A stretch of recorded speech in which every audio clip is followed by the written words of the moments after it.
Hello, Tanya, and welcome back. Now I'm joined with Tanya Tijerina from Albuquerque, who is currently has a family member who is living with an addiction, the disease of addiction to fentanyl. And she lives and works around this with her and her family every day. Thank you so much for being willing to share your story with us, Tanya, today. I'm very thankful to have you here. I'd love to just hear a little bit about your loved one. What are they like? What about them makes you smile when you think about them? Well, when we talk about my loved one, we're talking about my adult daughter. She's been dealing with fentanyl addiction for a little bit over 6 years now. Her addiction started way before we even heard of fentanyl. And, so when it came into our lives, we had no idea what we were dealing with.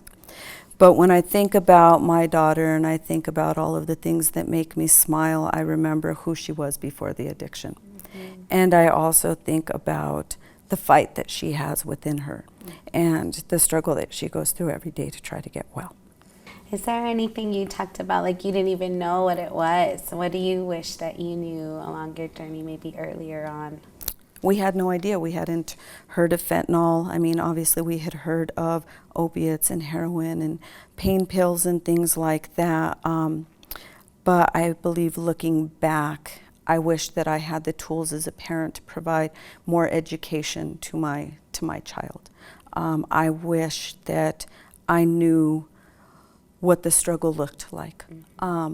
Addiction had been in my family, so I knew what heroin addiction looked like, or I knew what it was like when somebody was abusing pills, but I had no idea what it would look like in my own home.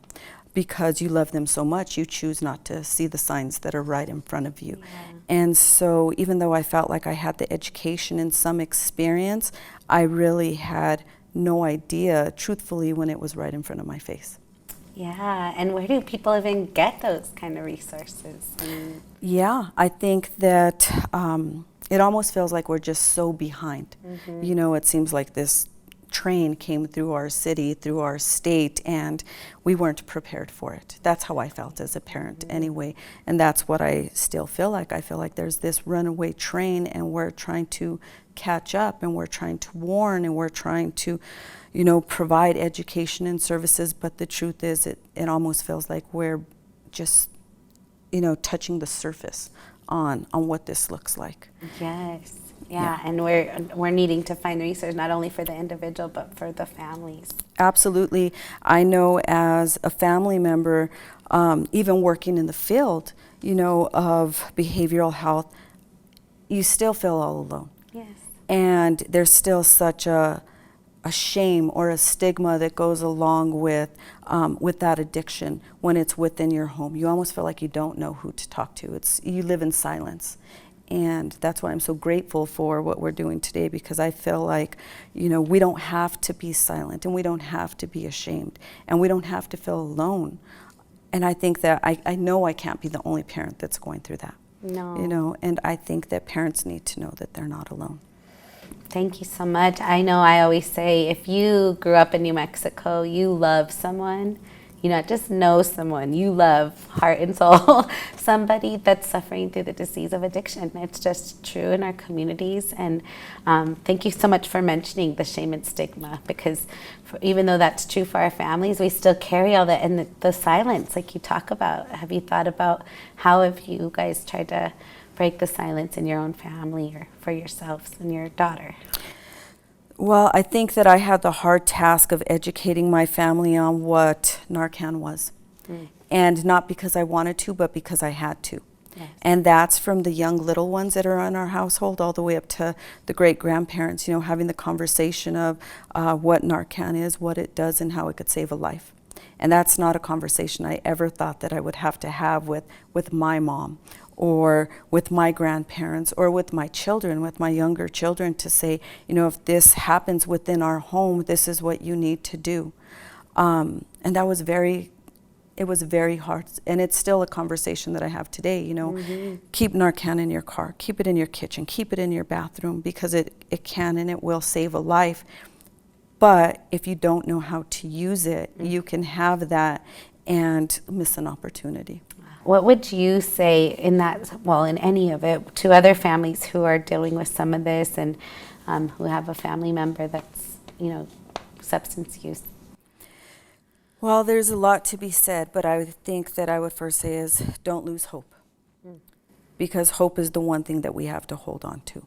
People do overcome, people do recover, but I would also be very realistic in saying, this is going to be an uphill battle, and there's going to be days that you want to give up, and there's going to be days that you're angry, and that it's ugly, and that it's messy, but that's okay, because that's exactly what addiction is. Yeah. It's ugly, and it's scary, and it's exhausting, but don't give up, and just know that in that fight, you're not alone.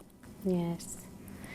Tell me a little bit more about your daughter. Like that, so many times people think of the other, that it's someone else, or it must be those people, that's something other than us. So I want them to know that your daughter is just as important as all of our daughters. So I can start by saying that my daughter is a beautiful young lady with the biggest dimples and the biggest brown eyes and curly, curly hair. And she's just the most beautiful, sweet thing. She was never mean or ugly.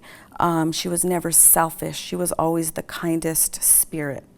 And from the time she was small, people gravitated towards her. She loved music and she loved to dance. And, she started in the Albuquerque High nursing program that they have there, and that was her dream, was to be a nurse. And so she started that early, her senior year, with the hope of going on.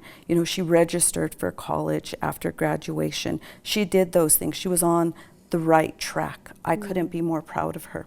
And all it took was meeting the wrong person, and for them to challenge her and to tempt her and for her to find herself in a position to where she thought it would be okay. Yeah. She had no idea what she was getting herself into. No.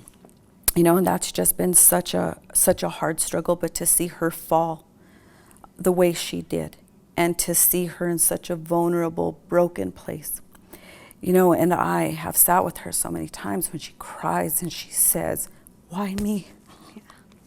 Why me?" And it's so hard to hear her speak those words. So I just think it's so important that us as parents know that they don't mean for this to happen either. It's not a life that they choose. It's not a struggle that they want. But it's so powerful that once they're in so deep, they really don't know how to get out. Mm-hmm. And it really is going to take a community of professionals, a community of families, a community of law enforcement to understand and to really address this differently. Because we can judge them. I've judged her. There's times when I've been yelling and screaming at her, why can't you just make a different decision? She's a mom now. You need to be a mom for your children, and there's so many times when I have unrealistic expectations. And that's me as a professional working in the field. And then I have to take it back and remind myself of what her struggle looks like every day, what her pain feels like, and that she is doing the best that she absolutely can. So important for so many of our families to hear, both because so many people are in it, and to that point, even as a behavioral health professional, and I appreciate you for just even sharing that story, because so many people are out there thinking they just don't know, but none of us know, right? And when you talk about what would be a wish that you wish our city or county were doing this in front of our elected leaders, our governments, folks who should and can be providing the resources our families need. Are there thoughts that you have around an ask of us or of our communities? I would say to remember that they're people too. Yes. Because so many times we look at someone with an addiction issue as someone that's just sucking up the resources, a revolving door, someone that doesn't want help. You look at them and you see something sad, but remember that they're a person too.